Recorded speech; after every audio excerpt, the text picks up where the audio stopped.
Assalamualaikum warahmatullahi wabarakatuh.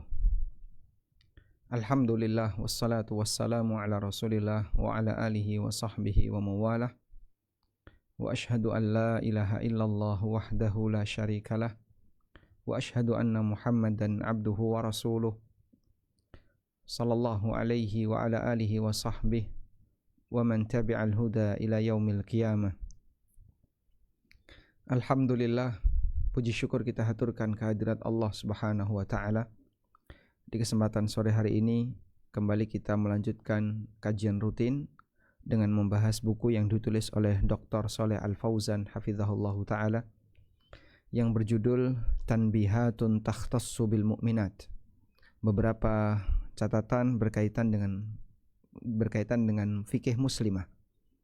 Dan insyaallah kita akan masuk pada pasal yang ketiga yang disebutkan oleh penulis Al-Faslu Tsalits, pasal yang ketiga, Ahkamun takhtassu bil haidi wal istihadah wan nifas.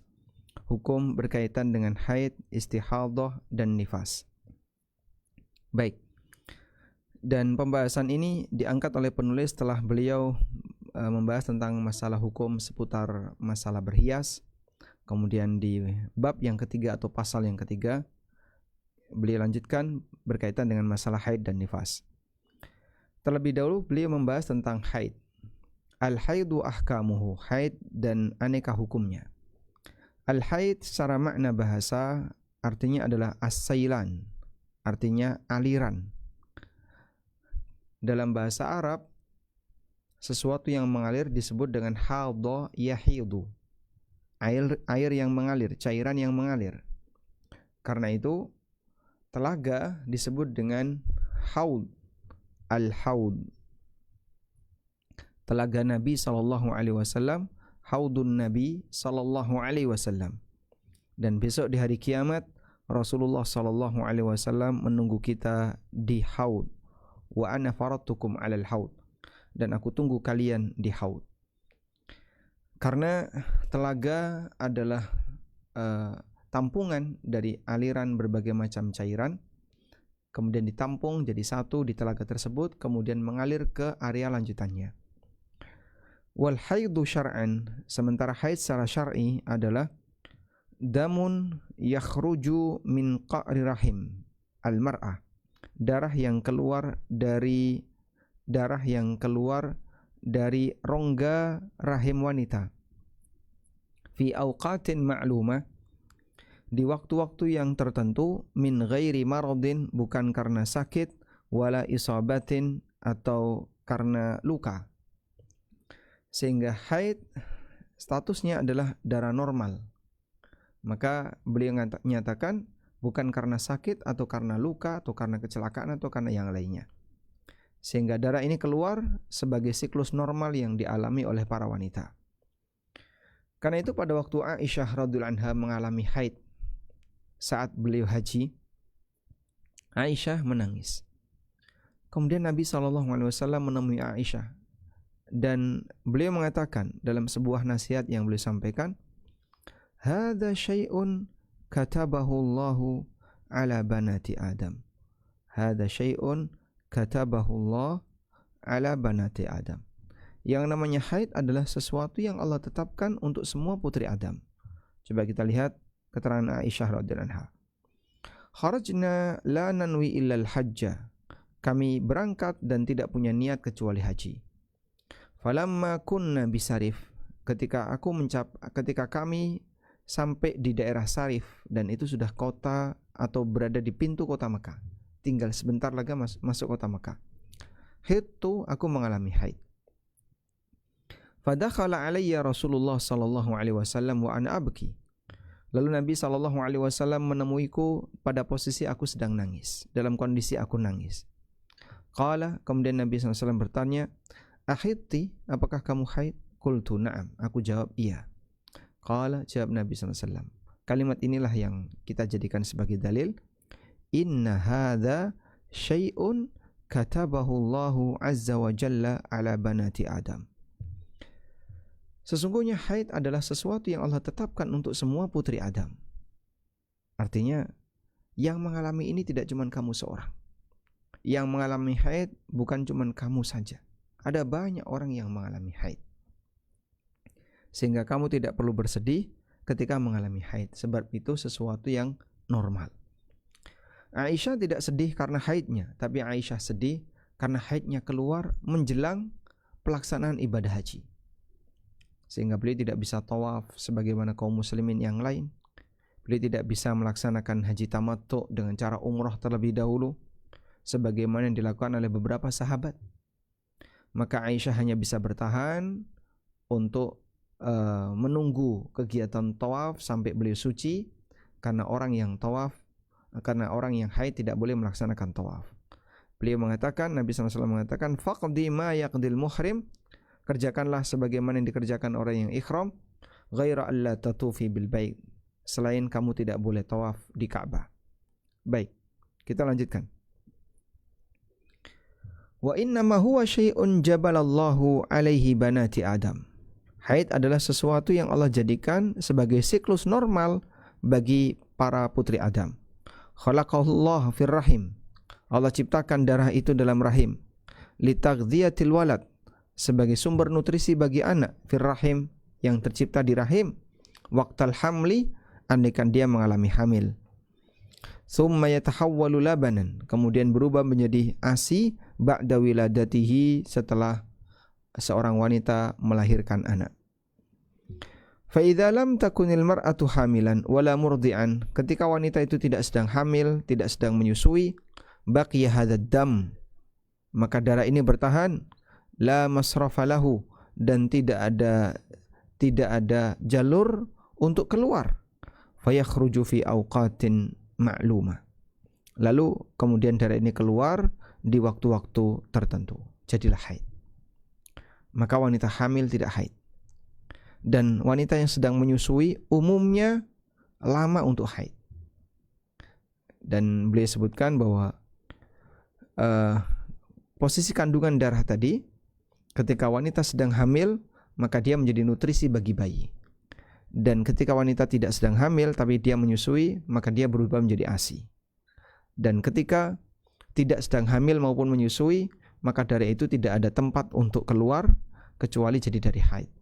Maka jadilah darah haid tu'rafu bil 'adah awid daurah asy-syahriyah, yang dikenal dengan darah kebiasaan atau darah rutin bulanan. Baik. Ini berkaitan dengan definisinya. Selanjutnya kita beralih ke as-sinnul ladzi tahidu fihil mar'ah.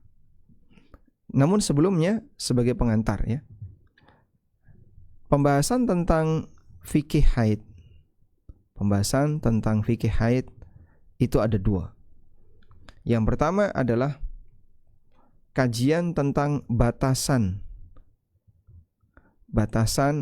cairan yang keluar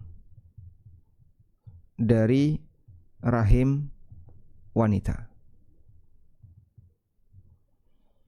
Batasan tentang cairan yang keluar dari rahim wanita. Apakah itu haid? Apakah termasuk haid? Atau mana yang termasuk haid dan mana yang bukan haid? Mana yang termasuk haid dan mana yang bukan haid? Ini pertama. Yang kedua, pembahasan fikih haid adalah yang kedua tentang halal haram bagi wanita yang mengalami haid. Halal haram bagi wanita yang mengalami haid. Sehingga ketika wanita sedang mengalami haid, apa yang boleh, apa yang tidak boleh. Ini bagian yang kedua. Dan pembahasan yang pertama ini lebih rumit daripada yang kedua.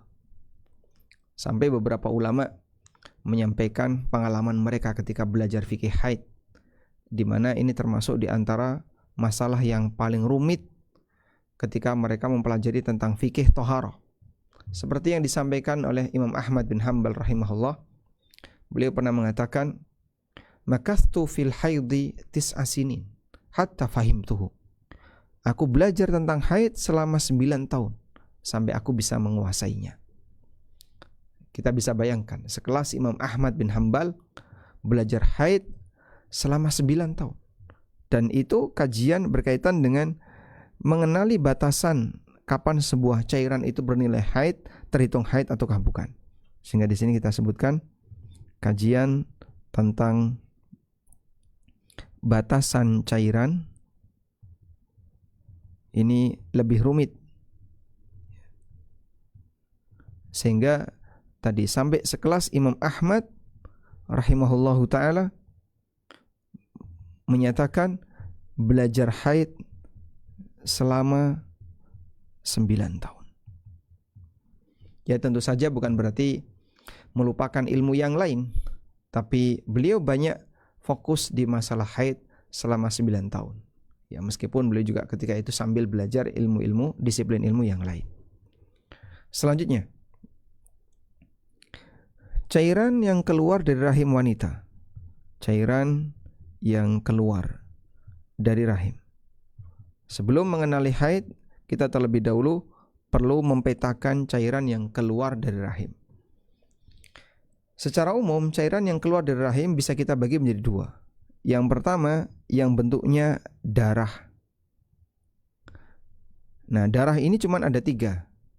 Darah haid, nifas, dan istihadah. Saya tutup dengan kata dan istihadah. Tidak ada yang keempat.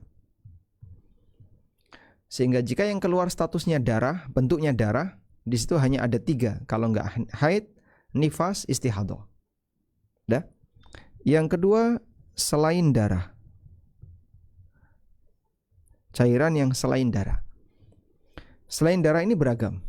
Yang pertama, kita bisa bagi dulu menjadi 2. Yang pertama, selain darah yang keluar karena syahwat. Untuk cairan yang keluar karena syahwat pada wanita sama sebagaimana yang keluar pada laki-laki. Di sana ada mani, ada madhi, dan ada wadi.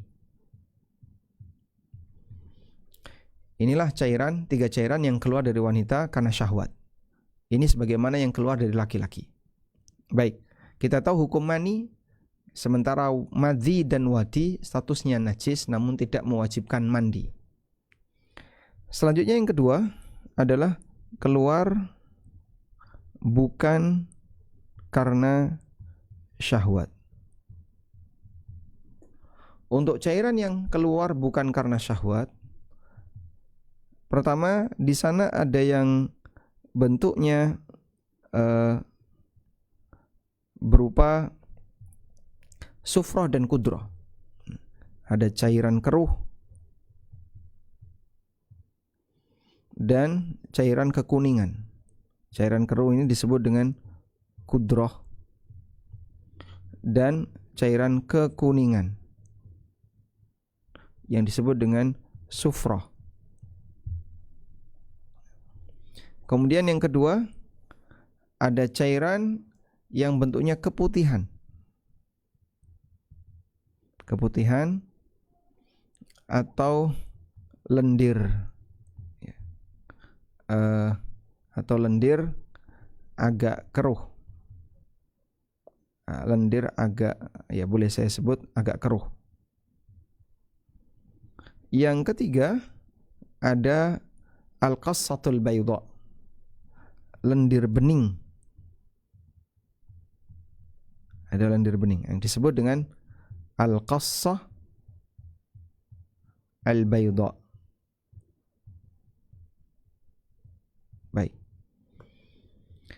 Nah, dari cairan yang keluar di luar syahwat, bukan karena syahwat, ada yang punya hubungan dengan haid dan ada yang tidak ada hubungan dengan haid. Untuk nomor 1 dan 3 ini ada kaitannya dengan haid. Atau gini aja, saya pisahkan dulu. Nah, ini berarti nomor 2, biar nanti berkaitan. Baik. Sudah? Nah, untuk nomor 1 dan 2 ini ada kaitan dengan haid. Kemudian nomor 3, di sini adalah cairan keruh, cairan atau lendir keruh atau keputihan. Baik. Yang ini tidak ada kaitannya dengan haid. Jadi yang ketiga ini tidak ada hubungan dengan haid. Baik. Seperti ini kurang lebih peta cairan yang keluar dari rahim. Ada yang bentuknya darah, ada yang selain darah. Yang selain darah ada yang keluar karena syahwat, ada yang keluar bukan karena syahwat. Yang keluar bukan karena syahwat, ada yang bentuknya kudrah atau sufrah, cairan kecoklatan. Keruh itu seperti air yang dicampur dengan tanah. Jadi warnanya bisa agak coklat, ada coklat mateng, ada coklat tua. Jadi bukan warna darah, tapi warna coklat. Kemudian ada yang bentuknya kekuningan, yang disebut dengan sufrah. Lalu ada lendir bening yang disebut dengan al-qassatul bayda. Dan yang ketiga adalah keputihan atau lendir yang agak keruh. Baik. Selanjutnya kita fokus pada haid. Kita fokus pada haid. Batasan haid. Batasan haid beragam. Ada yang bentuknya batasan usia minimal. Kemudian yang kedua, batasan usia maksimal. Lalu yang ketiga, batasan waktu minimal. Berarti yang keempat, batasan waktu maksimal. Ada batasan usia dan ada batasan waktu. Kalau batasan usia kita kenal ya. Jadi berapa usia minimal wanita yang keluar darah dari kemaluan, darahnya terhitung haid? Berapa usia maksimal wanita mengalami menopause sehingga kalau keluar darah setelah itu tidak dihitung haid? Berapa waktu minimal haid? Jadi kalau orang mengalami haid selama rentang tertentu, apakah itu misalnya cuman 5 jam, 3 jam, apakah itu masuk kategori haid? Lalu berapa batas maksimal? Ada batasan-batasan seperti ini dibahas oleh para ulama. Baik. Karena terkadang darah itu keluar tidak menentu, sehingga yang dijadikan acuan adalah apakah yang keluar ini darah haid ataukah bukan, dengan cara melihat batasannya. Sekarang kita lihat keterangan yang disampaikan oleh penulis. Beliau menyebutkan as-sinnul ladzi tahidu fihil mar'ah, usia wanita mengalami haid. Kata beliau, ghaliban umumnya aqallu sinnin tahidu fil mar'ah tis'u sinin. Umumnya usia minimal wanita mengalami haid adalah 9 tahun ila khamsina sanatan sampai 50 tahun. Dan ini merupakan pendapat jumhur. Jadi usia minimal haid 9 tahun. Maka kalau ada wanita yang keluarkan darah, ada seorang gadis yang mengeluarkan darah di usia sebelum 9 tahun keluar dari rahim, maka tidak terhitung sebagai haid dan konsekuensinya darah itu bukan pertanda dia balik. Sehingga mungkin bisa jadi ada luka di rahim atau ada sakit yang dia alami sehingga sampai mengeluarkan darah dari rahim. Ila khamsina sanatan sampai 50 tahun. Kemudian sebelumnya mengenai 9 tahun, dari mana kok 9 tahun? Ya. Sebagian ulama menjadikan 9 tahun sebagai acuan berdasarkan pengalaman yang mereka jumpai. Mereka menjumpai ada wanita seperti ini. Akhirnya itu yang dijadikan acuan. Itu yang dijadikan sebagai acuan. Imam Asy-Syafi'i rahimahullah, beliau pernah ketemu dengan seorang nenek yang usianya 21 tahun. Ya. Tentang batas minimal usia haid. Jadi Imam Asy-Syafi'i itu pernah ketemu, coba kita bisa bayangin ya, nenek usia 21 tahun. Maksudnya gimana Pak, nenek usia 21 tahun? Usia 21 tahun sudah punya cucu. Dia usia 9 tahun nikah. Lalu punya anak di usia 10 tahun. 10 tahun punya anak. Nah, lalu anaknya di usia 10 tahun nikah. Ini anak ya. Dia nikah.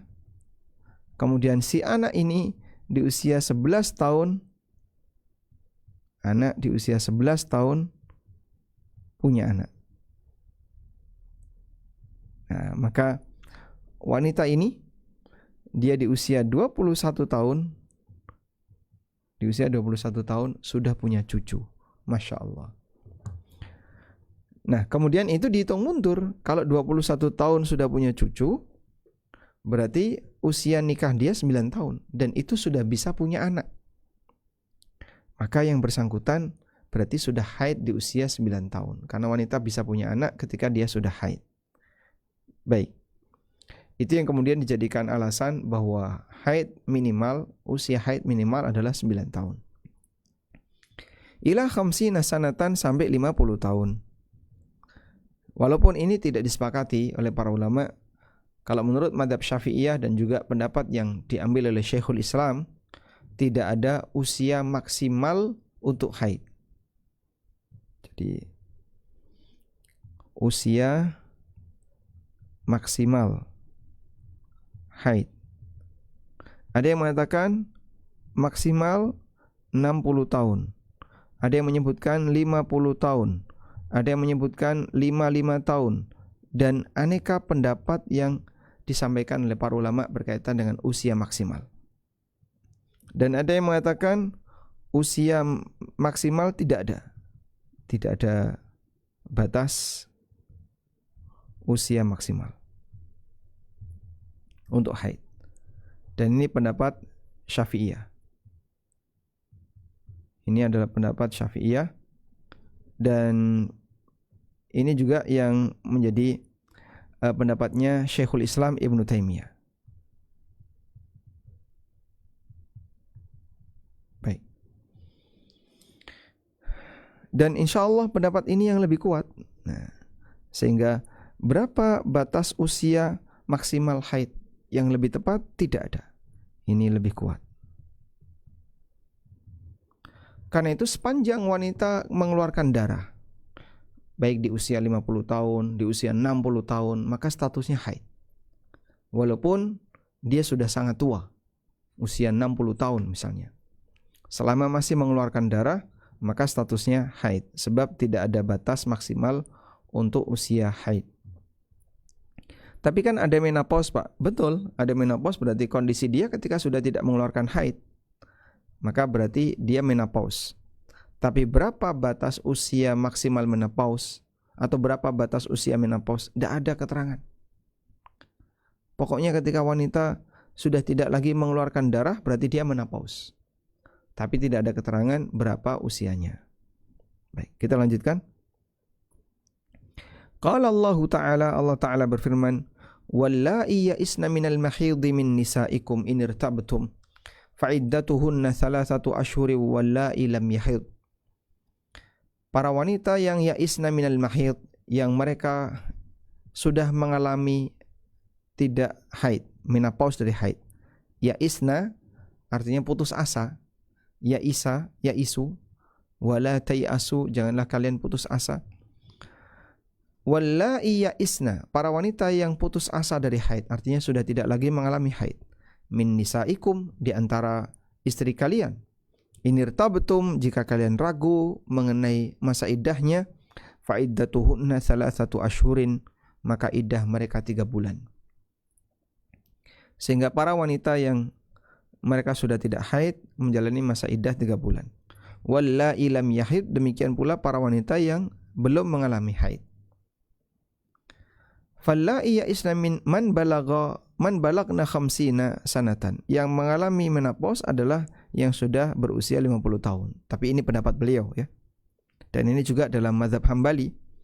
Wallahi lam yahidna hunnas sighar duna tis'. Sedangkan wanita yang belum mengalami haid adalah anak kecil yang usianya di bawah 9 tahun.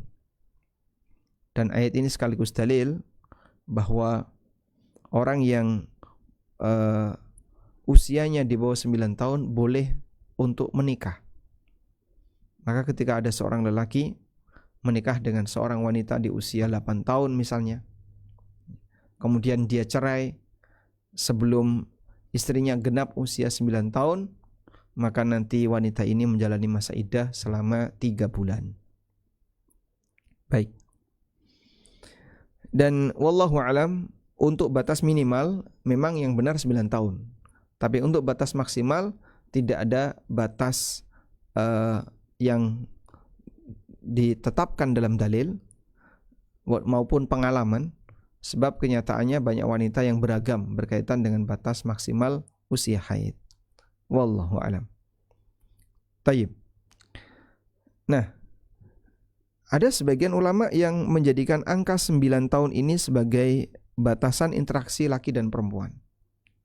Jadi, kalau seorang lelaki salaman dengan wanita kecil, berapa usia maksimal mereka masih boleh salaman dengan yang bukan mahram? Ada yang memberikan acuan 9 tahun. Sehingga ketika ada seorang wanita sudah berusia 9 tahun, walaupun dia belum haid, kita tidak boleh salaman dengan dia. Walaupun dia belum haid. Tayyib. Selanjutnya kita akan beralih ke ahkamul haid. Hukum seputar atau hukum yang berlaku bagi wanita yang sedang haid. Jadi kalau ini kita sudah masuk pada pembahasan nomor yang kedua ya. Yaitu tadi fikih haid ada dua, ada fikih batasan sama fikih halal haram bagi wanita yang mengalami haid. Maka sebelum kita menyentuh ke sana, coba kita genapkan dulu kajiannya dengan membahas batasan waktu minimal dan maksimal haid.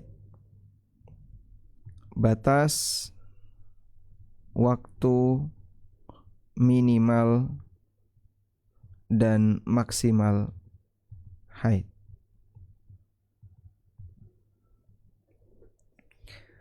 Dalam hal ini ulama juga banyak beda pendapat ya, berkaitan dengan batas waktu minimal dan waktu maksimal. Untuk batas waktu minimal, berapa batas waktu minimal wanita haid? Ada yang menyebutkan waktu minimal haid adalah sehari semalam. Sehingga jika keluar darah tidak sampai sehari semalam, maka statusnya bukan haid. Sehingga misalnya dia keluar darah sore ini, jam 4 sore dia keluar darah. Sudah? Maghrib darah masih keluar, Isya darah masih keluar. Tiba-tiba jam 9 malam berhenti. Jam 9 malam dia sudah gak keluar. Duh, kok berhenti Pak? Terus gimana ketika darah sudah berhenti? Apakah dia harus mandi? Atau bagaimana? Karena darah sudah berhenti sebelum 24 jam, sehari semalam kan berarti 24 jam. Maka berarti wanita ini tidak sedang haid. Sedangkan darah yang tadi keluar tidak dihitung sebagai haid. Lalu kewajiban apa yang harus dia lakukan? Kewajiban dia adalah dia membersihkan ya, darah tadi karena ini najis. Selanjutnya dia kerjakan sholat maghrib dan isya, qadha. Loh, kenapa kok qadha Pak? Sebab tadi dia tinggalkan tanpa kesengajaan, maka dia boleh qadha di waktu isya. Demikian pendapat sebagian ulama, dan ini seingat saya adalah pendapat jumhur ulama, bahwa masa minimal haid itu sehari semalam. Sehingga kalau keluar darah kurang dari sehari semalam tidak dihitung haid. Oleh karena itu kalau yang keluar adalah flek ya, keluar darah flek dan seterusnya, maka itu bukan haid. Yang kedua, waktu minimal haid adalah tidak ada. tidak ada batas minimal. Selama wanita ini mengeluarkan darah, walaupun cuman sebentar, maka statusnya haid. Ya. Namun yang penting di sini adalah, di sini, darah itu mengalir. Darah itu mengalir. Artinya keluar terus-terusan. Keluar terus-terusan. Baik. Sehingga ketika darah itu keluar terus-terusan, maka status darah tersebut haid. Karena haid itu sailan, aliran. Hadho yahidu, yang artinya kita secara bahasa sudah kita dapatkan. Arti secara bahasa tadi sudah kita bahas adalah artinya aliran. Maka darah itu mengalir terus-terusan. Karena itu berkaitan dengan waktu minimal. Yang lebih tepat di sini adalah selama dia mengalir terus-terusan, maka statusnya haid. Tapi kalau hanya flek, bukan haid. Sehingga boleh kita sebut cara darah keluar. Cara darah keluar. Yang pertama, keluar dengan cara ngeflek. Jadi hanya spot. Kalau seperti ini yang keluar bukan haid. Karena haid tidak keluar dengan cara ngeflek, tapi haid itu mengalir. Ya. Sehingga kalau keluarnya cuma spot. Ada wanita menjumpai kok cuma titik saja, tapi dicari sambungannya nggak ada, maka keluar spot, flek seperti itu tidak terhitung haid. Walaupun bisa jadi ngefleknya itu beberapa kali, tapi berjarak jauh. Jadi misalnya jam 4 ngeflek, jam 5 ngeflek lagi, jam 6 ngeflek lagi. Jadi cukup berjarak, bahkan per jam misalnya. Maka yang seperti ini bukan haid. Yang kedua, keluar dengan cara mengalir.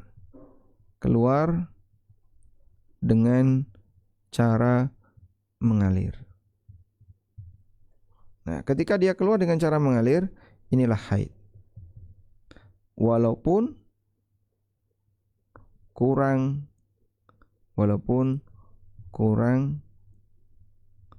dari sehari. Ya. Selama dia keluar dengan cara mengalir, maka terhitung haid walaupun kurang dari sehari. Sehingga misalnya dia keluar selama 4 jam, 5 jam, tapi terus-terusan. Maka saat keluar sekian jam tadi terhitung sebagai haid. Wallahu a'lam. Oleh karena itu, jika di masa keluarnya darah tadi nabrak waktu sholat, maka dia nggak wajib sholat. Terus ketika suci, cukup dia mandi, mandi haid sebagaimana wanita suci pada umumnya. Lalu setelah itu dia tidak perlu mengqadha sholat yang tadi ditinggalkan. Jadi misalnya haidnya keluar jam 5 sore, putus jam 9 malam. Berarti di sini kehilangan waktu sholat maghrib. Maka jam 9 dia mandi, setelah itu dia sholat isya. Apakah perlu sholat maghrib, Pak? Dalam hal ini ada 2 pendapat ulama. Atau misalnya darah keluar jam 2 atau jam 3 sore, tepat menjelang asar, belum masuk azan asar. Jam 3 sore, misalnya asarnya jam 3.15, dia keluar darah jam 3 sore. Lalu darah terus mengalir sampai jam 9 malam. Berarti kan melewati asar, maghrib, isya. Jam 9 dia mandi. Apakah dia perlu qadha asar? Jawabannya tidak, karena waktu asar sudah habis dan ketika itu posisi dia sedang haid. Wallahu a'lam. Kemudian berikutnya adalah waktu maksimal haid. Waktu maksimal haid. berapa batas waktu maksimal haid? Dalam hal ini ulama juga beda pendapat, dan pendapat yang lebih mendekati adalah waktu maksimal haid 15 hari atau setengah bulan. Kenapa waktu maksimalnya adalah setengah bulan atau 15 hari? Ini salah satu di antara pendapat yang disampaikan oleh para ulama. Mereka beralasan seperti ini, bahwa Nabi SAW menyebut akal wanita dan agama wanita. Di sini ada wanita dan di sini ada lelaki. Di sini, baik. Dalam masalah akal, wanita itu setengahnya laki-laki. Yang kedua, dalam masalah agama, wanita itu juga setengah laki-laki. Maka posisi wanita, dia tidak lebih kuat hafalannya, tidak lebih hebat cara berpikirnya dibandingkan laki-laki. Demikian pula dalam masalah agama. Nah, ketika Nabi SAW menjelaskan bahwa akalnya wanita itu setengah lelaki, akalnya wanita setengah laki-laki, Rasulullah SAW menyebutkan dalam masalah persaksian, Allah Subhanahu wa taala menetapkan untuk persaksian, ya, dalam ketika terjadi persaksian, yang ada di situ adalah satu laki-laki berbanding lurus dengan dua perempuan. Baik. Lalu agama, ketika Nabi SAW menyampaikan agama perempuan itu kurang, setengahnya agama laki-laki. Nah, ketika setengahnya agama laki-laki, beliau ngasih penjelasan, karena mereka mengalami haid. Karena mereka haid. Baik. Sehingga karena para wanita itu mengalami haid, mereka tidak bisa sholat, tidak bisa puasa. Beliau SAW bersabda, Alaysa idha hadat lam tusalli wa lam tasum. Bukankah wanita kalau mengalami haid, maka dia tidak bisa sholat dan tidak bisa puasa? Nah, maka di sini agamanya wanita setengah laki-laki, karena dia nggak bisa sholat ketika haid. Nah, ulama kemudian memberikan keterangan, jika setengah laki-laki, berarti maksimal dia boleh meninggalkan sholat adalah setengah bulan. Jika agama wanita sama dengan setengah lelaki, maka ya, jika agama wanita adalah setengah laki-laki, maka maksimal wanita tidak boleh sholat,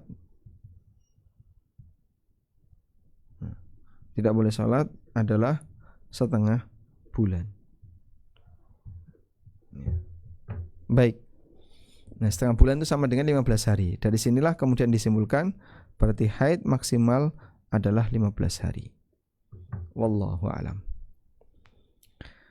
Walhamdulillah. Semoga bisa dipahami dengan baik.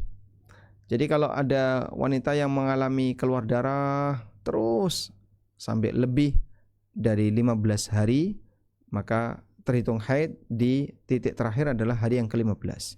Selebihnya terhitung istihadah. Wallahu a'lam. Baik.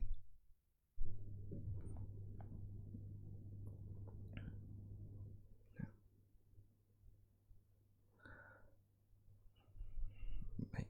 Mohon ditunggu.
Baik, kita lanjutkan. Yang dimaksud bahwasanya haid maksimal 15 hari ini apabila terus-terusan. Tapi kalau terputus dengan masa suci beberapa hari tertentu, lalu keluar darah lagi, kemudian suci lagi, keluar darah lagi, dan seterusnya, lebih dari 15 tidak masalah dalam waktu 1 bulan, karena sudah terputus dengan masa suci. Sebab tidak ada batas minimal masa suci, namun adanya adalah batas maksimal untuk deretan haid yang terjadi pada wanita dalam satu rentang. Sehingga selama 15 hari itu terus keluar darah, maka statusnya darah haid. Baik, selanjutnya ahkamul haid, ahkamu al-haid, hukum yang berlaku bagi wanita haid. Di sini penulis menyebutkan yahrumu fi halil haidi, haram ketika wanita sedang mengalami haid, wat'uha fil farj, hubungan badan di kemaluan. Berdasarkan firman Allah Ta'ala, wa yas'alunaka 'anil mahid, qul huwa adzan fa'tazilun nisaa fil mahid. Mereka bertanya kepadamu 'anil mahid, tentang masa haid. Qul, sampaikanlah, huwa adzan, itu adalah kotoran. Fa'tazilun nisaa fil mahid, maka jauhilah wanita di tempat keluarnya haid ketika dia sedang haid. Wala taqrabuhunna, dan jangan dekati wanita, maksudnya jangan melakukan hubungan badan, hatta yatahurna, sampai mereka suci, yaitu sampai putus darahnya. Fa idza tatahharna, apabila mereka sudah bersuci, ada suci, ada bersuci. Ada yatahurna, ada tatahharna. Yatahurna itu darahnya sudah berhenti. Tatahharna dia bersuci, artinya dia mandi haid. Fa'tuhunna min haitsu amarakumullah, innallaha yuhibbut tawwabina wa yuhibbul mutatahhirin. Silahkan kalian datangi istri kalian sesuai dengan apa yang Allah perintahkan. Sesungguhnya Allah Ta'ala mencintai orang yang taubat dan mencintai orang yang suka bersuci. Wa yastamirru hadha at-tahrimu ila an yanqati'a anha khurujud damil haidhi wa taghtasilu minhu. Haramnya melakukan hubungan badan ini sampai darah itu berhenti dan orangnya mandi. Liqaulihi ta'ala, berdasarkan firman Allah Ta'ala, wala taqrabuhunna hatta yatahurna, jangan kalian dekati istri kalian sampai kalian sudah hatta yatahurna, sampai mereka sudah putus darah haidnya. Fa idza tatahharna, dan jika dia sudah bersuci, fa'tuhunna min haitsu amarakumullah, silahkan kalian datangi sesuai dengan apa yang Allah perintahkan.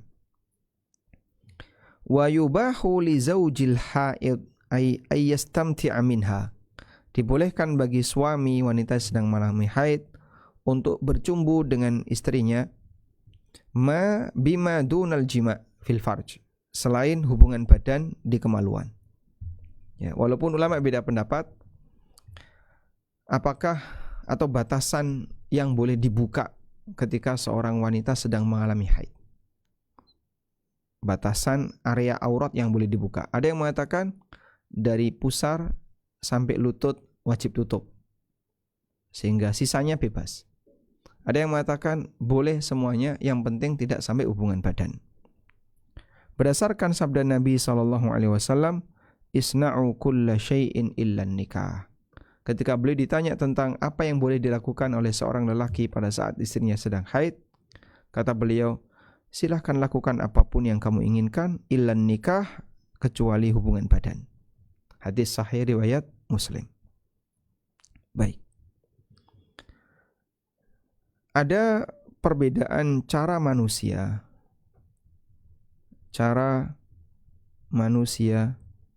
dalam menyikapi wanita haid. Yang pertama adalah wanita haid dianggap najis, fisiknya, dianggap najis badannya.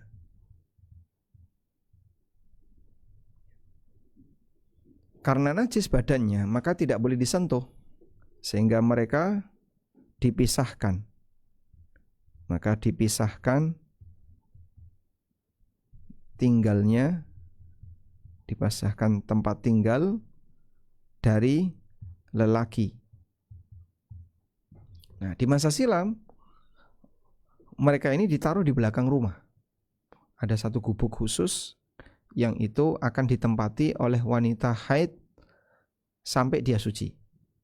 Dan ini adalah cara Yahudi. Cara seperti ini adalah cara Yahudi.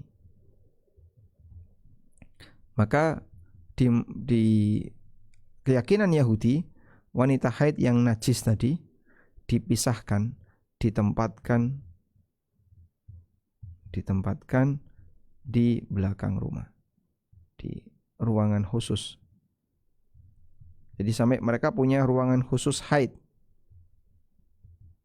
dan biasanya ditaruh di belakang rumah. Yang kedua, wanita haid sama seperti wanita tidak haid. Sama seperti wanita tidak haid. Ya. Akibatnya tetap hubungan badan.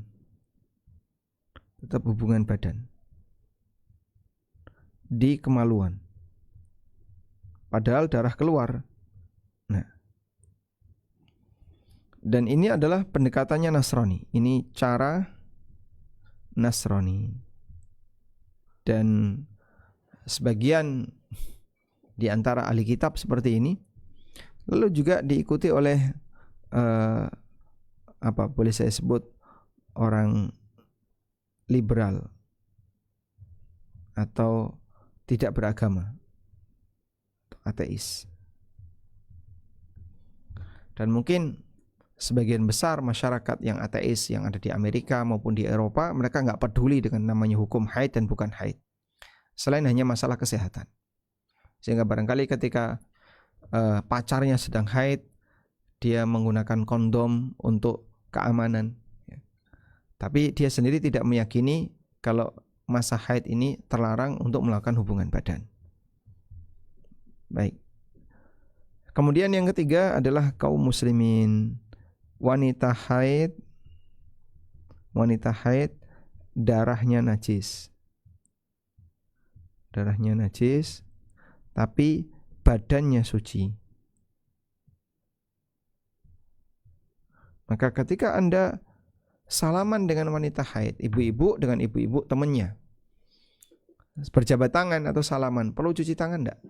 Sementara temannya tadi sedang haid. Tidak perlu. Kenapa? Karena badan wanita haid tidak najis. Wallahu a'lam. Baik. Kita lanjutkan.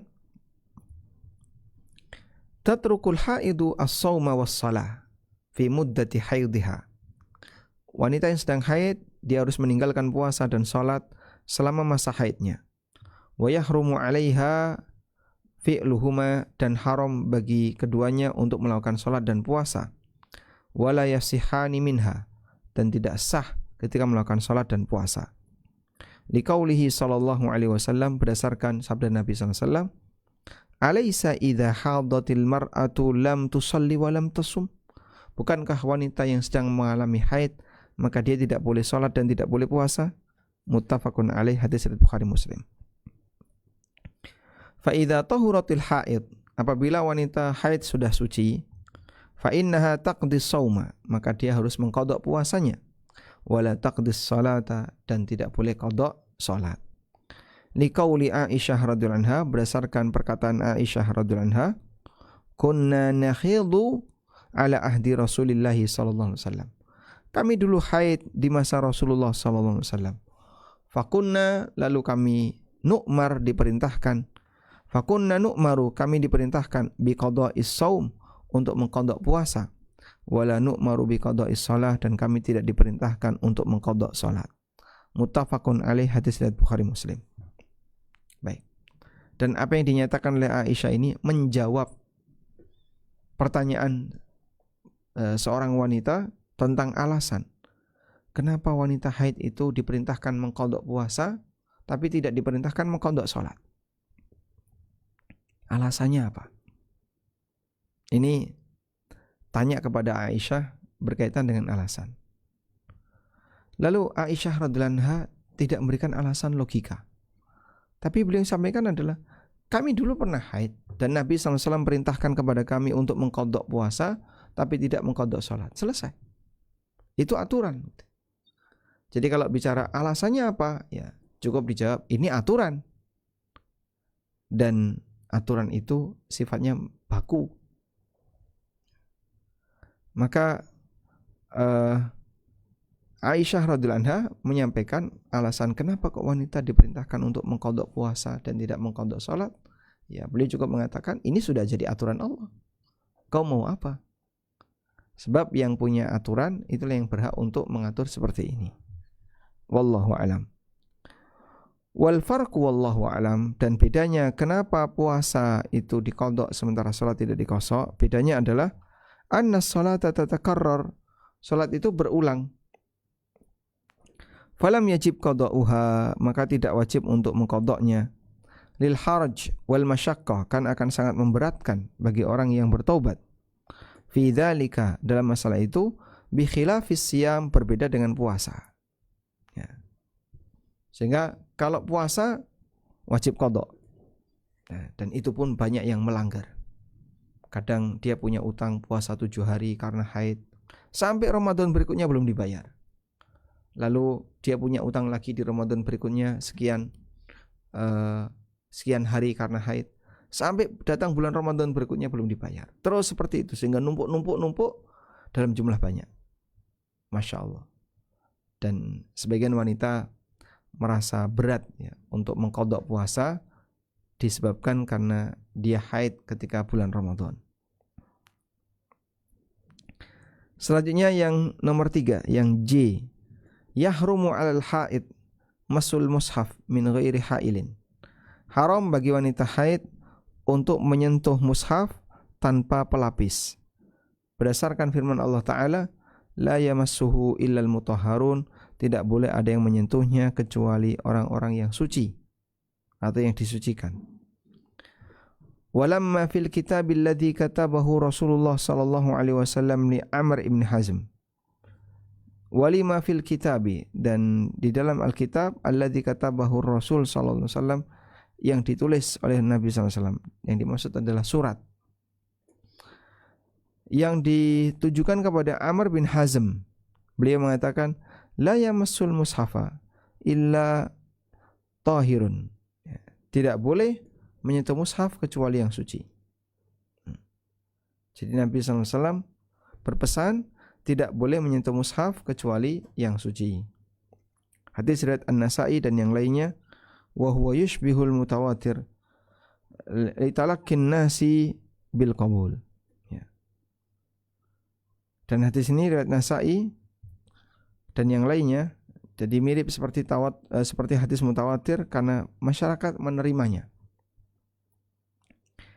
Qala Syekhul Islam, kata Syekhul Islam Ibnu Taimiyah rahimahullah, madhabu al-a'immatil arba'ah, pendapat imam yang 4, annahu la yamassul mushaf illa tahir, tidak boleh menyentuh mushaf kecuali yang sudah bersuci, illa tahir, kecuali yang suci.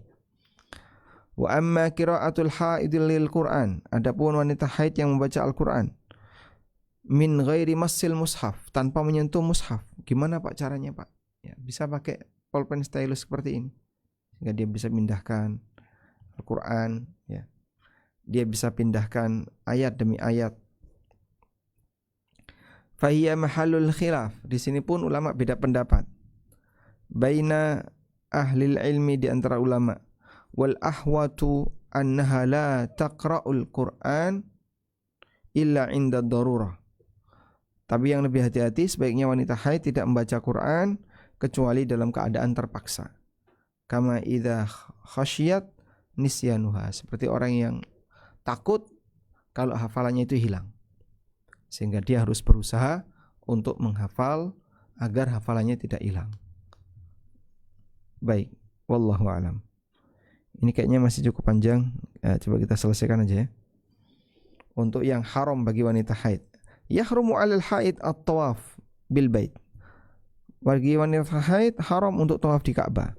Berdasarkan sabda Nabi SAW kepada Aisyah radhiyallahu anha ketika beliau haid, if'ali ma yaf'alul hajj, silakan kamu lakukan apapun yang dilakukan oleh jamaah haji, ghaira alla tatufi bil bait, selain kau enggak boleh untuk tawaf di Ka'bah hatta tathuri, sampai suci. Kemudian wanita haid juga haram untuk menetap di masjid. Kalau cuma lewat tidak apa-apa. Kalau menetap tidak boleh.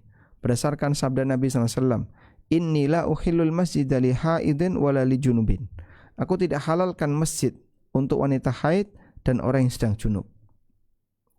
Hadis riwayat Abu Dawud. Dan dalam riwayat yang lain, Nabi SAW bersabda, Innal masjida la yahillu li haidin wala junubin. Sesungguhnya masjid tidak halal bagi wanita haid maupun yang junub. Hadis riwayat Ibnu Majah. Wa yajuzu laha al-murur bil masjid, tapi boleh untuk lewat di masjid. Sehingga wanita haid masuk masjid cuman lewat saja, melihat sebentar kemudian keluar, boleh. Min ghairi lubthin, tapi tidak boleh menetap. Sehingga tidak boleh wanita haid ikut kajian di masjid, kecuali kalau di emperan ya, yang jauh dari ruang utama. Berdasarkan hadis Aisyah radhiyallahu anha, beliau mengatakan, Rasulullah sallallahu alaihi wasallam bersabda, "Nawilnil khumrah." Nah, di sini kasusnya ya. Jadi Nabi sallallahu alaihi wasallam punya khumrah. Khumrah itu apa, Pak? Sajadah kecil yang beliau taruh di masjid untuk salat. Nah, beliau minta kepada Aisyah, sajadah kecil itu ketinggalan. Nawilnil khumrah minal masjid. Tolong ambilkan sajadah khumrah itu di masjid. Fakultu, lalu Aisyah mengatakan, Inni haid, aku sedang haid, enggak boleh masuk masjid. Maka diluruskan oleh Nabi SAW. Beliau mengatakan, In haidotaki laysat biyatik. Haidmu kan tidak di tanganmu. Haidmu tidak di tanganmu. Jadi kenapa kau harus ketakutan untuk masuk masjid dalam posisi haid? Toh haidnya tidak di tanganmu. Qala fil Muntaqa, dalam Al-Muntaqa dinyatakan rawahul jamaah ilal Bukhari, diriwayatkan oleh sekelompok ulama kecuali Bukhari. Wala ba'sa an ta'tiyal haidu bil adhkar asy-syar'iyyah. Dibolehkan bagi wanita haid untuk membaca zikir-zikir yang syar'i seperti tahlil, takbir, tasbih, tahmid dan seterusnya. Wa an ta'tiya bil awrad asy-syar'iyyah, dan hendaknya mereka melakukan wirid-wirid yang sesuai syar'i yang disyaratkan ketika pagi dan sore, wa indan naumi wal istiqad, dan ketika tidur maupun bangun tidur. Wala ba'sa an taqra'a fi kutubil ilmi kat tafsir wal hadits wal fiqh. Dan boleh bagi wanita haid untuk membaca buku-buku karya para ulama seperti tafsir, hadis maupun fikih. Wallahu a'lam. Walhamdulillahirabbil alamin. Kita sudah menyelesaikan sampai pada pembahasan tentang halal haram bagi wanita haid di halaman 30. Nah, berikutnya nanti penulis akan mengajak Anda untuk melihat beberapa cairan yang keluar dari rahim wanita seperti as-sufrah wal qudrah. Kemudian nanti ada pembahasan yang lain ya. Wallahu a'lam. Baik, mungkin itu yang bisa kita sampaikan sebagai pengantar. Ya, coba nih.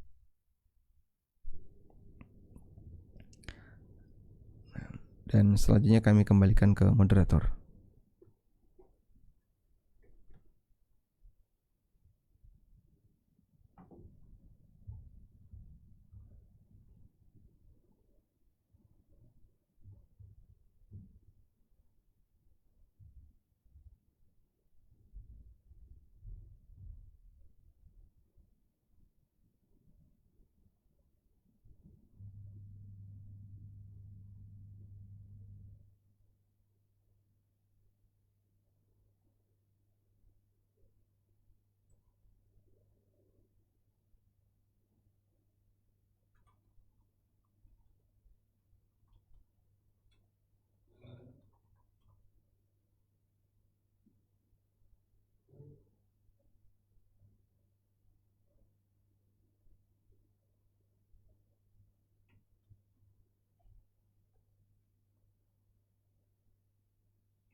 Baik, selanjutnya kami persilahkan.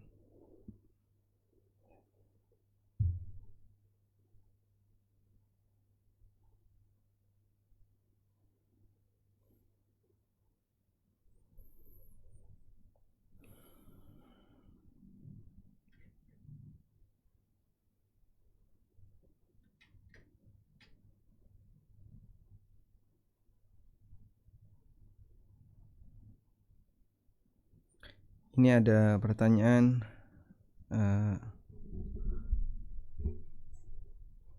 melalui YouTube. Coba kita bacakan. Assalamualaikum. Waalaikumsalam. Saya seorang ibu berusia 35 tahun. Haid saya lancar 3 hari. Setelah itu hanya keluar 10 jam sekali sampai 6 hari selesai. Keluar 10 jam 1 kali sampai 6 hari selesai. Jadi sholatnya nggak apa-apa ditinggal. Saya kurang paham maksudnya 10 jam sekali. Mungkin bisa dijelaskan lebih detail jika ini penanya ingin mendapatkan keterangan. Mungkin saya bisa diberi data lebih detail. Maksudnya 10 jam sekali. Apakah yang dimaksud dalam rentang 10 jam cuman keluar flek atau bagaimana? Baik.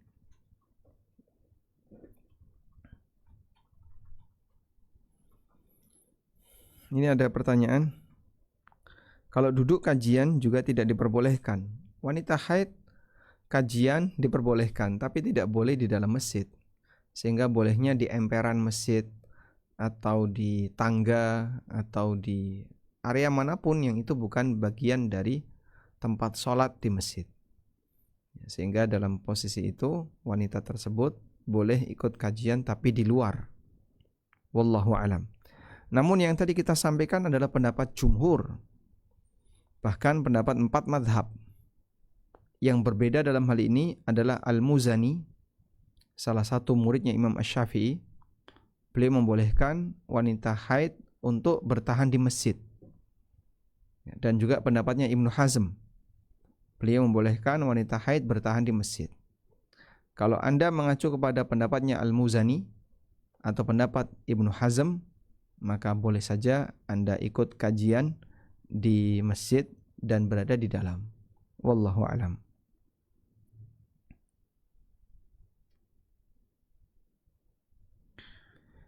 Kita bacakan pertanyaan berikutnya. Bagaimana jika sedang safar di pesawat, lanjut di bis nggak bisa mandi? Sebelum berangkat masih ada flek, tapi di perjalanan dicek sudah suci. Sampai di mukim baru asar. Apakah ada cara mandi wajib darurat atau qadha sholat yang tertinggal? Jika posisi wanita ini tidak bisa mandi karena ada di kendaraan dan nggak mungkin di bis atau di pesawat itu kemudian singgah dulu untuk nunggu satu penumpang mandi, maka yang bisa dilakukan adalah tayamum. Karena tayamum itu bisa menggantikan mandi. Setelah tayamum, beliau boleh melaksanakan sholat wajib. Baik. Tapi di atas kendaraan sendiri wanita tidak bisa tayamum jika tidak ada media tayamum, kecuali kalau yang bersangkutan menggunakan media tayamum, seperti misalnya dia membawa debu atau apa, lalu bisa dipakai untuk tayamum. Atau misalnya di jok itu ada banyak debu, dia periksa ini banyak debu ini, maka nanti bisa dipakai tayamum. Wallahu alam.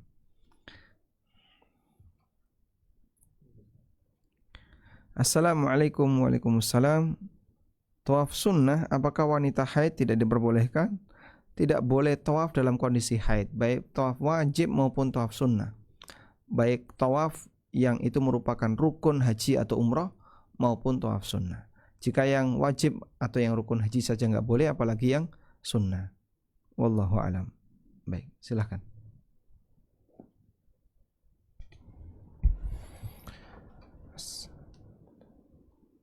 Assalamualaikum. Waalaikumsalam warahmatullahi. Mau bertanya, bila memasuki menopause ada flek terkadang coklat, terkadang kuning. Bercak-bercak hanya 2 hari lalu berhenti. Terkadang bercak L3G. Bercak lagi 1-2 hari. Bagaimana sifatnya? Apakah termasuk haid atau tidak? Karena masa menopause usia saya 52 tahun. Syukran. Waalaikumsalam warahmatullahi.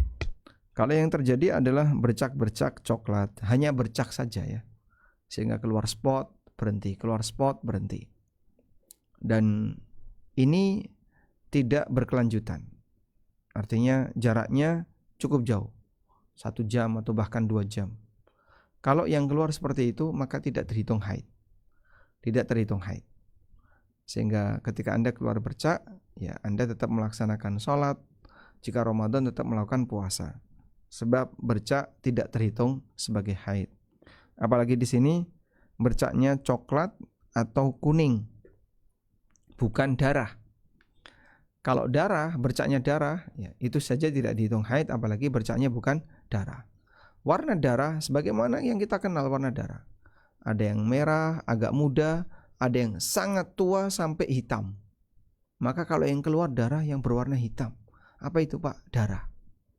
Sebab yang hitam itu sebab warna hitam termasuk di antara warna darah, dan sebenarnya itu adalah merah sangat pekat sampai terlihat hitam. Wallahu a'lam. Saya memiliki kebiasaan haid selama 9 hari. Pada hari ke-5 dan ke-6 haidnya kadang tidak ada, dan akan keluar lagi pada hari ke-7 atau 9. Yang ingin ditanyakan, ketika hari ke-5 dan ke-6 itu bolehkah jika terjadi hubungan suami istri dan saya sholat? Bagaimana dari segi agama, Ustaz? Jika Anda bisa pastikan di hari ke-5 dan ke-6 itu sudah tidak lagi keluar darah, berarti posisi Anda suci. Maka wajib sholat dan boleh melakukan hubungan badan. Kemudian setelah itu kok keluar lagi, Anda haid lagi. Karena tidak ada masa minimal suci. Maka ketika haid Anda adalah 9 hari, 4 hari pertama haid terus normal. Kemudian tiba-tiba suci. Di hari yang ke-5 atau hari yang ke-6 berhenti, darahnya sudah tidak keluar. Maka status Anda wanita suci. Dalam arti wajib sholat. Dan Anda harus mandi. Kemudian Anda sholat. Lalu nanti di hari ke-7 keluar lagi. Berarti Anda haid lagi. Sampai putus di hari berikutnya. Wallahu a'lam. Assalamualaikum, izin bertanya Ustaz. Waalaikumsalam warahmatullahi. 3 tahun lalu saya berangkat umroh setelah bersih haid seminggu. Namun qadarullah ketika sampai di tanah suci keluar lagi darah, dan terus selama perjalanan umroh itu keluar darah. Saya bertanya kepada Ustadz pembimbing, katanya ini termasuk darah istihadah. Makanya saya tetap sholat selama perjalanan umroh tersebut. Namun ternyata di periode bulan depan saya dapat haid di waktu periode tanggal umroh tersebut. Yang saya tanyakan, apakah betul darah saya itu darah istihadah, dan apakah bisa darah haid itu keluar hanya rentang bersih seminggu atau 7 hari? Nah, coba kita detailkan sebagai berikutnya.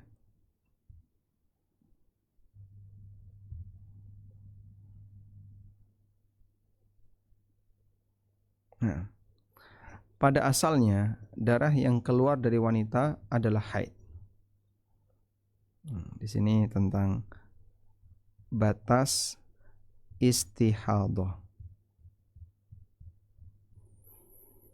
Istihadah definisinya adalah darah yang keluar di luar kondisi haid dan nifas. Nah, namun di sini perlu dipahami berkaitan dengan posisi darah istihadah, bahwa wanita bisa kita bagi menjadi 2. Ada 2. Pertama adalah wanita normal. Yang kita maksud dengan wanita normal di situ adalah darah bisa putus, darah yang keluar darah yang keluar bisa putus. Bisa putus maksudnya gimana, Pak? Atau begini, dia wanita normal adalah dia tidak mengalami keluarnya darah terus-menerus tanpa putus. Dia tidak mengalami keluarnya darah terus-menerus tanpa putus. Dia tidak mengalami keluarnya darah terus-menerus tanpa putus. Jadi kalau misalnya darah yang keluar terus-terusan, nggak pernah putus, itulah istihadhah. Wanita istihadhah. Saya ulang. Sehingga selama Anda pernah mengalami suci atau bisa mengalami suci, berarti Anda wanita normal. Tapi kalau misalnya kondisi Anda adalah darahnya terus keluar tanpa putus, sehingga baik di tanah air, di tanah suci, di perjalanan, dimanapun darah itu keluar terus, nah, barulah Anda terhitung sebagai wanita yang jenis yang kedua, yaitu tidak normal. Di sini yang terjadi adalah si wanita tersebut dia mengalami keluarnya darah tanpa putus. Darah itu keluar terus tanpa putus. Kalaupun putus, sesi putus hanya sangat sebentar sekali, atau jarang sesi putus. Jarang sesi putus darah. Seringnya dia mengalami keluarnya darah yang terus-menerus tanpa putus. Baik.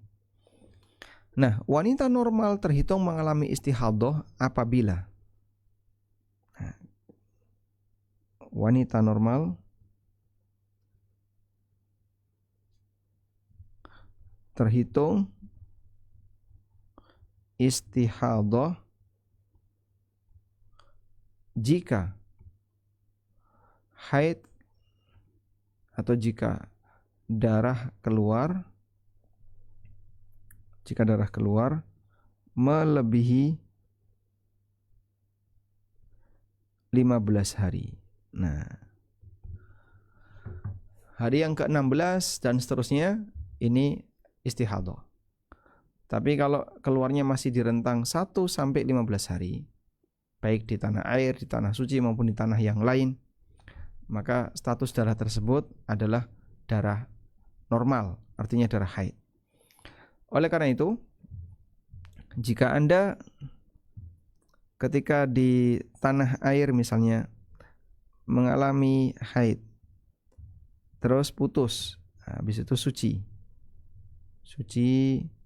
Nah, saat di tanah haram haid lagi, begini, misalnya grafiknya. Lalu misalnya mendekati kepulangan atau bahkan ketika sampai di Jakarta baru suci, begini. Jadi di sini Anda mengalami masa haid ketika di tanah air, haid di Indonesia. Lalu di sini suci di Indonesia. Kemudian di sini Anda mengalami haid di luar negeri, ini suci. Nah, lalu gimana ini, Pak? Ini haid atau bukan? Ini haid, bukan istihadhah. Karena Anda haid berarti sebenarnya Anda tidak boleh sholat, tapi sudah terlanjur mengerjakan sholat, ya karena tidak tahu. Amruhu ilallah, urusannya kembali kepada Allah. Artinya kita beramal dalam posisi kita nggak tahu kalau itu sebenarnya adalah haid, sehingga yang seharusnya Anda tinggalkan tapi Anda kerjakan. Terus umrohnya gimana? Nah, wanita yang haid itu boleh ihram, sehingga dari Bir Ali misalnya atau dari Dzul Khulaifah dia punya niat untuk umroh, punya niat untuk ihram. Sampai di hotel Mekah dia bertahan, tunggu dulu sampai haidnya suci. Setelah haidnya suci baru silahkan lakukan tawaf. Sebab tawaf harus dilakukan dalam posisi suci dari haid. Wallahu alam. Semoga bisa dipahami. Lalu kalau misalnya sampai menjelang kepulangan kok belum suci, misalnya tinggal di Mekah selama 5 hari, sampai hari yang kelima dia belum suci, maka dia boleh tawaf dan sa'i dalam kondisi haid. Dan ini pengecualian sebagaimana keterangan yang disampaikan oleh Syekhul Islam. Wallahu alam.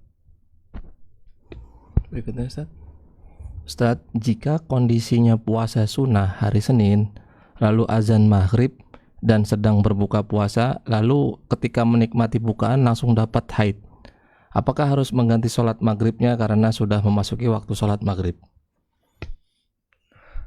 Kalau sudah masuk maghrib, alhamdulillah berarti puasa Anda sah, karena haid Anda keluar setelah adzan maghrib, sehingga Anda terhitung telah menyelesaikan puasa Anda di hari itu. Tapi kalau darah keluar 5 menit sebelum maghrib, puasa Anda batal, sehingga harus diqadha untuk hari itu. Namun kalau keluarnya pasca adzan maghrib, apalagi di tengah Anda menikmati hidangan berbuka, kan berarti kita pastikan Anda sudah memasuki waktu maghrib, maka puasa Anda tidak perlu diqadha. Wallahu alam. Assalamualaikum warahmatullahi wabarakatuh. Waalaikumsalam. Assalamualaikum ilaikum Ustaz dan tim izin bertanya. 1. Jika terbiasa haid selama 5 hari, namun di hari ketiga sudah bersih, tidak keluar lagi haid.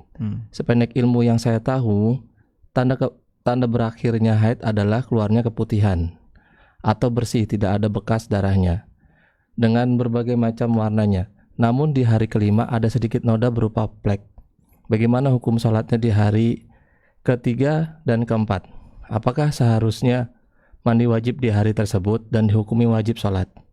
Kedua, setelah mandi wajib lalu dijumpai setelahnya sedikit noda putih yang kekuningan. Apakah ini termasuk haid yang harus mandi lagi atau keputihan yang biasa yang sah puasa dan salatnya? Jazakallahu khairan wa barakallahu fikum. Waalaikumsalam warahmatullahi wabarakatuh. Yang pertama yang perlu kita pahami di sini adalah bahwa batasan suci haid itu ada 2. Pertama, keluar lendir yang disebut dengan al-qassatul bayda. Lendir ini lendir bening. Kalau wanita sudah mengeluarkan lendir bening di penghujung dari haidnya, berarti itu tanda suci. Yang kedua adalah al-jafaf, kering, sudah tidak lagi mengeluarkan cairan apapun. Sudah tidak keluar darah, tidak keluar sufra, tidak keluar kudrah, sehingga saat dicek kering. Dan terkadang wanita mengeluarkan lendir dan terkadang ada yang tidak mengeluarkan lendir. Maka boleh pilih salah satu. Sehingga yang keluar lendir bening berarti batas akhir haidnya adalah keluar lendir bening. Bagi yang tidak keluar lendir bening, batas haidnya adalah al-jafaf, keringnya area tempat keluarnya darah. Karena itu Aisyah radhiyallahu anha pernah didatangi oleh sekelompok wanita dan mereka membawa kursuf, membawa kapas yang di situ ada bercak-bercaknya. Kemudian mereka tunjukkan kepada Aisyah, kalau seperti ini bercaknya bukan lagi bercak merah darah ya, tapi mungkin kekuningan atau agak keruh. Kalau sudah keluar seperti ini, apakah sudah suci? Lalu kata Aisyah radhiyallahu anha, la ta'jalina hatta tarayinna al-qassatal bayda. Jangan kalian buru-buru sampai kalian melihat qassatal bayda, sampai kalian melihat qassahal bayda. Nah, makna qassah bayda ada 2. Sampai kalian melihat lendir bening keluar. Atau yang kedua adalah sampai kalian melihat kapas yang kalian masukkan ke dalam kemaluan tidak meninggalkan noda apapun. Ya, di situ tidak menempel noda darah apapun. Berarti sudah kering. Itu keterangan dan fatwa dari Aisyah radhiyallahu anha. Oleh karena itu, bagi wanita yang sudah mengalami putus darah dan tidak keluar lendir, maka terhitung suci dari haid. Selanjutnya ketika suci dia wajib mandi, lalu sholat sebagaimana wanita suci pada umumnya. Kemudian kok keluar darah haid lagi di hari yang kesekian. Jadi misalnya dia suci 2 atau 3 hari, terus setelah itu keluar darah haid lagi, ya dihitung haid. Sehingga darah yang keluar di hari berikutnya tadi terhitung sebagai haid. Nanti ketika darah terus keluar kemudian berhenti, berarti suci lagi. Baik. Namun di sini ada keterangan yang keluar hanya noda berupa flek. Kalau flek tidak terhitung haid. Kita sampaikan ya, bahwa flek tidak terhitung haid, cuman spot, kemudian berhenti, terus spot lagi, berhenti dalam waktu yang cukup lama, itu bukan haid. Haid itu sailan, haid itu aliran. Wallahu alam. Kemudian setelah mandi wajib, dijumpai setelahnya sedikit noda putih yang kekuningan. Apakah ini termasuk haid yang harus mandi lagi? Noda putih atau kekuningan ini, jika warnanya keruh kuning, ya seperti misalnya ingus yang berwarna kuning, atau kuningnya agak pekat, atau kuningnya agak mentah, yang jelas dia turunannya warna kuning, maka statusnya sufra, dan sufra itu tidak dihitung haid jika keluar pasca suci. Saya ulang, selain darah yang keluar setelah suci tidak dihitung haid, baik sufrah maupun kudrah, baik yang warnanya kuning maupun yang warnanya keruh. Sehingga kalau selesai mandi kok masih keluar seperti itu, Anda tidak perlu mengulang mandi. Itu najis enggak, Pak? Ada yang mengatakan itu najis. Maka Anda cukup membersihkan itu sebagai cairan yang najis. Lalu setelah itu Anda kembali melaksanakan ibadah karena Anda sudah suci. Wallahu alam.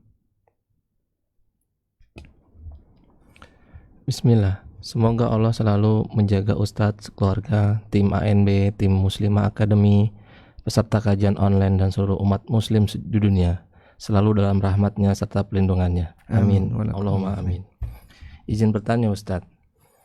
Ketika waktu zuhur datang, lalu karena ada uzur salat jika tidak tepat waktu, kurang lebih 1 jam setelah masuk zuhur dan ingin melaksanakan salat, tiba-tiba haid. Bagaimana hukum salatnya, Ustaz? Apakah salat zuhurnya diqodok atau seperti apa ya, Ustaz? Barakallahu fikum. Baik. Dalam hal ini ulama beda pendapat.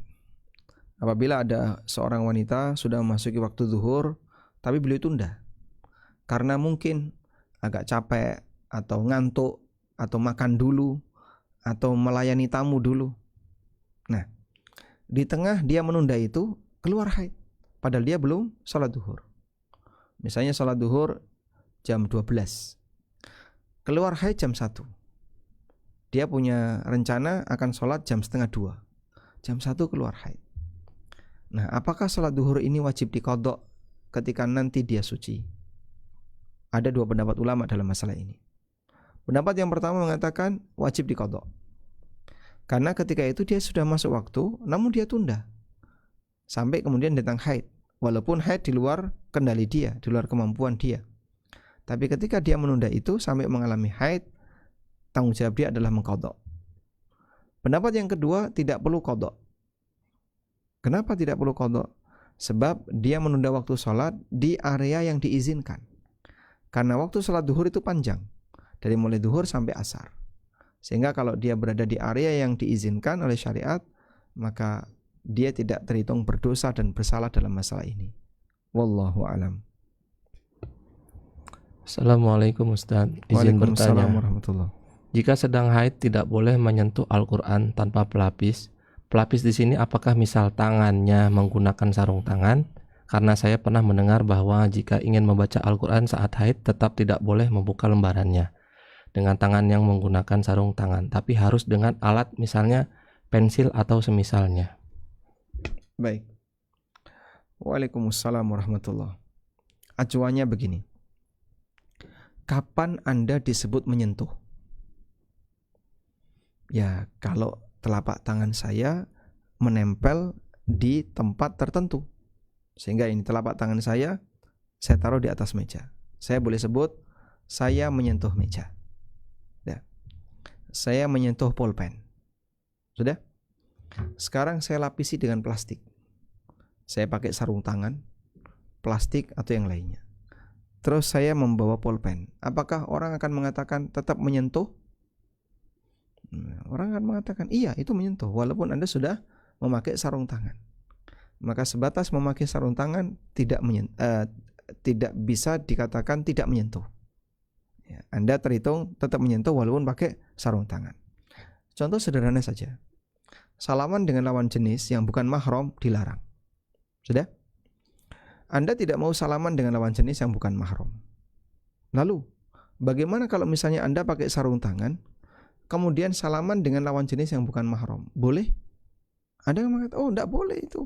Loh kan sudah pakai sarung tangan. Meskipun, karena ini tipis. Lain halnya kalau Anda menyerahkan pulpen kepada lawan jenis yang bukan mahram. Sehingga ibu misalnya megang pulpen seperti ini. Lalu diterima oleh lelaki yang bukan mahram. Begini. Ini apakah terjadi sentuhan? Jawabannya tidak. Anda mau nggak melakukan seperti ini? Biasa Pak, boleh seperti itu Pak.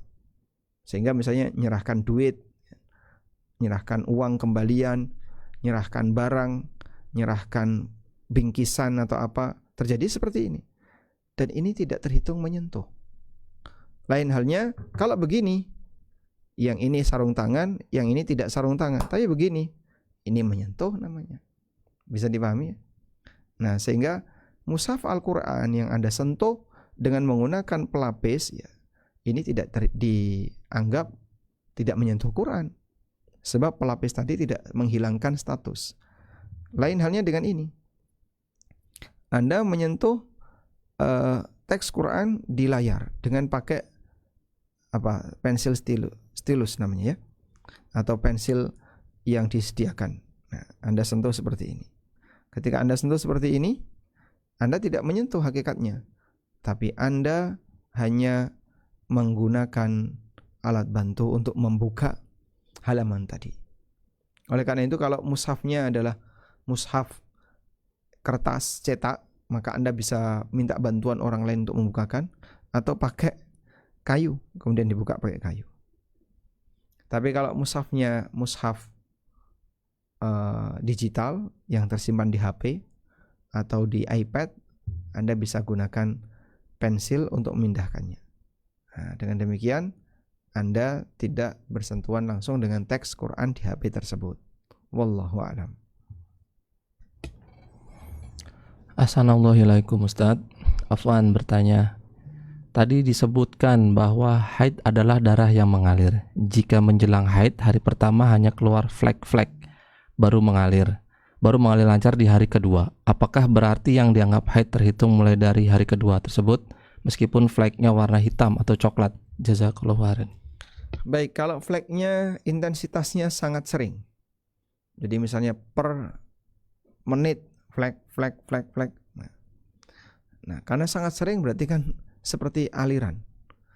Anda coba lihat misalnya keran itu dibuka, tes, dibuka dikit lagi, tes, buka dikit lagi, tes. Nah, ketika tes, dia seperti aliran. Walaupun model keluarnya netes, tes.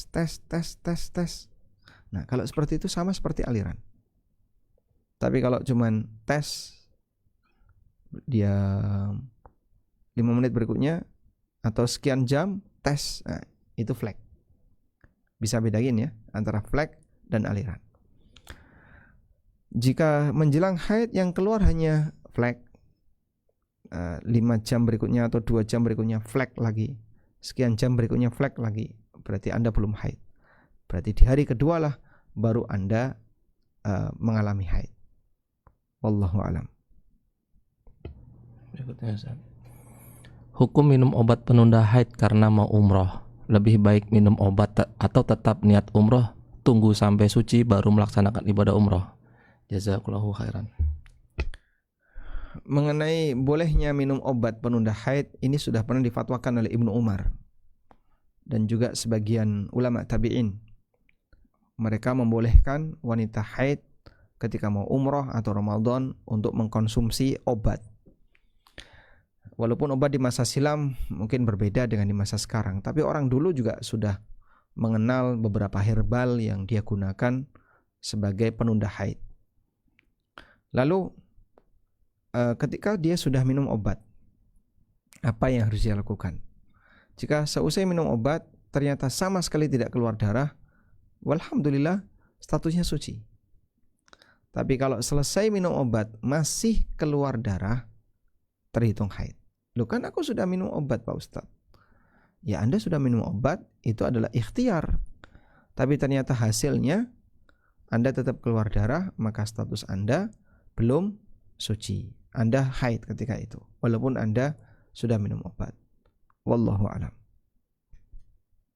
Kalau bicara masalah lebih baik mana, mungkin dokter yang lebih paham ya. Anda bisa konsultasikan dulu ke dokter, sebaiknya mengkonsumsi obat ataukah tidak. Kalau dokter spesialis kandungan misalnya memberikan rekomendasi, silahkan minum obat yang seperti ini. Ada yang kadang ditolak sama dokter, dilarang. Ini beresiko, Anda punya resiko ini. Jadi seperti ini lebih kepada ahli yang bisa memberikan jawaban. Tapi kalau kaitannya dengan masalah ibadah, pakai obat dan nggak pakai obat boleh. Namun kalau Anda merasa nanti daripada terganggu ketika ibadah, Anda minum obat, silahkan. Wallahu a'lam. Berikutnya Ustadz mau tanya, kalau haid sudah selesai tapi belum mandi besar, lalu suami ngajak berhubungan dengan alasan mandinya sekalian, apakah boleh Ustadz? Ya, dosa besar, nggak boleh. Sehingga tunggu dulu mandi, baru nanti hubungan badan, terus mandi lagi. Mandi yang pertama mandi haid, mandi yang kedua mandi junub karena hubungan badan. Wallahu a'lam. Berikutnya Ustadz, izin bertanya Ustadz, saya mengajarkan anak-anak saya sejak dulu kalau pembalut itu harus dicuci dulu sampai darah haidnya hilang, baru dibungkus rapi dan dibuang. Kemudian saya dengan pas kajian juga, kalau pembalut yang ada darah haidnya itu tidak perlu dicuci, cukup dibungkus rapi saja dan dibuang. Ini bagaimana Ustadz? Mana yang harusnya dilakukan? Yaitu hanya masalah teknis kebersihan. Ya, sehingga boleh saja Anda cuci dulu baru dibuang, boleh juga tidak harus dicuci dulu langsung dibuang. Tapi untuk keamanan biar tidak mengotori lingkungan lebih dominan, Anda boleh cuci dulu baru dibuang. Sehingga darah di pembalut tadi masuk ke pembuangan di rumah atau di kamar hotel atau di mana, dia tidak lebih mengganggu karena masuk ke tanah. Tapi ketika Anda langsung buang sementara darahnya masih ada, ya dibungkus plastik dan seterusnya, ada kemungkinan misalnya plastik itu rusak. Kemudian masuk ke tempat sampah, campur dengan ini. Kita tidak tahu pengolahan sampah ini nanti gimana. Walaupun yang namanya sampah bercampur nggak karuan. Ada kotoran bayi, ada di situ, ada pipis bayi, yang terutama yang pampers ya, diapers itu, dan seterusnya. Sehingga dalam posisi itu campur nggak karuan. Nah, mungkin untuk ketertiban, andaikan sampah itu di tempat kita dikelola dengan maksimal, dipisahkan dengan tertib, lalu dikelola dengan tertib, kemudian tahap awalnya kayak tadi ya, untuk pembalut dibersihkan dulu biar nanti tidak terlalu mengganggu, ya barangkali itu lebih baik. Jadi ini hanya sifatnya masalah teknis untuk menjaga kebersihan lingkungan. Wallahu a'lam. Berikutnya Ustadz, jika kajian tidak boleh masuk masjid, bagaimana jika jadwal tahsin dan kita sedang haid, jadi tahsinnya di dalam masjid? Ya berarti harus libur dulu. Sebagaimana ketika Anda sakit, jadwal tahsin tapi lagi haid, tahsinnya di dalam masjid, maka Anda bisa ikut secara online, nanti telepon dengan ustadz yang membimbing, atau yang kedua Anda libur dulu. Wallahu a'lam.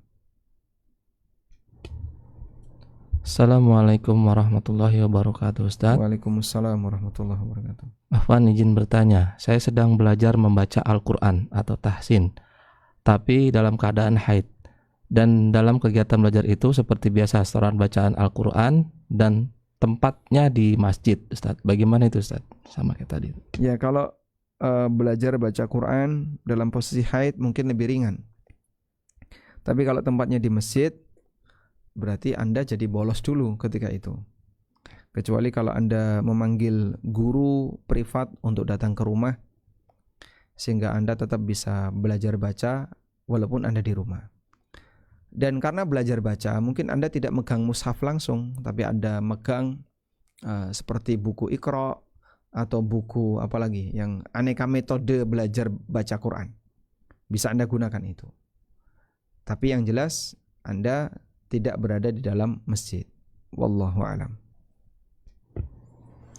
Assalamualaikum Ustaz.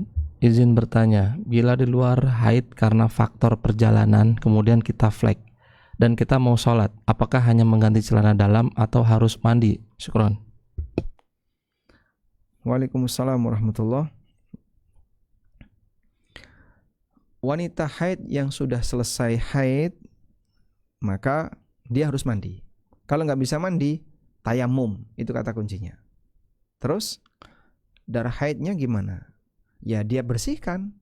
Sehingga misalnya pagi dia haid, jam 7 masih haid, jam 9 suci, tapi dia berada di luar rumah. Nah ini mungkin kasus untuk ibu-ibu yang bekerja di area perkantoran di Jakarta. Saya sering dapat pertanyaan, bagaimana kalau kita suci dari haid pas jam kerja? Jadi suci dari haid jam 10, pagi masih haid, dia masih menggunakan pembalut. Jam 7, jam 8, jam 9 masih haid. Jam 10 berhenti. Sudah tidak ada aliran. Berarti sholat duhurnya nanti gimana Pak Ustadz? Kan dia jam 10 sudah berhenti.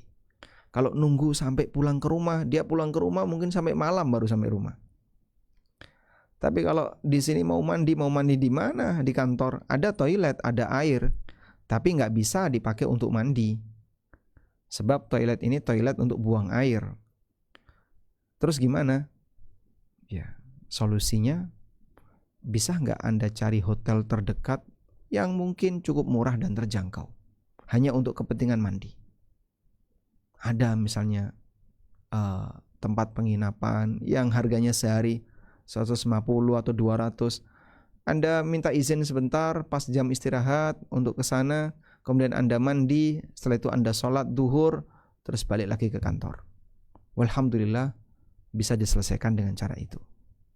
Tapi kalau nggak bisa sama sekali, nggak ada Pak Ustadz, nggak bisa.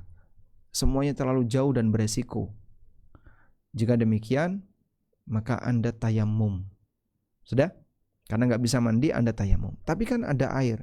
Nah masalahnya nggak bisa dipakai mandi. Kecuali kalau tempat itu bisa Anda gunakan untuk mandi. Ya, ada air tapi nggak bisa mandi, sama saja. Seperti di pesawat ada air, tapi nggak boleh mandi di pesawat. Nah, terus, maka Anda karena nggak bisa mandi, berarti Anda tayamum. Anda bersihkan bekas darah tadi, kemudian dicuci karena itu najis, kemudian Anda tayamum, setelah itu Anda boleh sholat dalam posisi tayamum. Wallahu alam. Ini solusi yang terakhir. Tapi yang pertama tadi lebih kita rekomendasikan cari hotel atau tempat untuk mandi. Bahkan mungkin bisa jadi Anda ke rumah warga bayar. Pak, saya boleh numpang mandi di sini Pak. Berapa biayanya? 50.000, bayar 50.000 mandi. Masya Allah. Membayar senilai tertentu untuk melaksanakan sebuah kewajiban, hukumnya wajib jika memungkinkan, dan Anda berhak mendapatkan pahala di situ. Wallahu a'lam.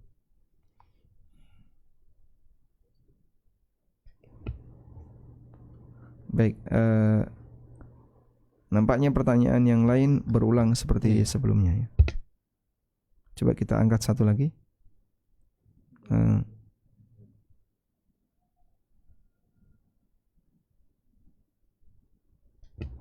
Assalamualaikum Ustadz, izin bertanya. Waalaikumsalam warahmatullahi. Jika haid setelah bersuci jarak 4 hari atau 3 hari keluar darah lagi, apakah masih terhitung haid atau istihadoh? Dan afwan, untuk larangan memasuki masjid, bagaimana jika diadakan kajiannya di dalam masjid? Pertanyaannya. Nah, kalau sudah suci, ya, Anda sudah mandi, terus setelah itu keluar darah lagi, misalnya 2-3 hari setelahnya keluar darah lagi, ya keluar ini haid. Tapi kan kemarin sudah haid, terus suci, terus haid lagi, tidak jadi masalah, karena tidak ada batas minimal waktu suci. Sehingga Anda sudah suci, Anda mandi 2 hari, haid lagi, maka terhitung haid sampai kemudian suci di hari berikutnya. Wallahu alam. Kalau kajiannya diselenggarakan di masjid dan Anda sedang haid, ya berarti Anda tidak bisa masuk. Anda bisa ikuti tanpa harus masuk masjid. Gimana caranya? Ya mungkin di emperan masjid, di serambi, atau di basement yang itu tidak dipakai sholat. Ada basement, gedung pertemuan masjid, tapi tidak dipakai sholat. Boleh Anda masuk di situ. Wallahu alam. Membaca Al-Quran yang ada terjemahannya, apakah boleh menyentuhnya? Insya Allah tidak masalah, karena Quran terjemah itu statusnya buku tafsir, dan wanita haid diperbolehkan untuk memegang buku tafsir. Baik. Wallahu alam. Baik, mungkin itu yang bisa kita sampaikan, mengingat sebentar lagi di Yogyakarta akan memasuki waktu maghrib. Semoga apa yang kita bahas ini bermanfaat. Wassallallahu ala nabiyyina Muhammadin wa ala alihi wa sahbihi wasallam. Wa akhiru da'wana anil hamdulillahi rabbil alamin.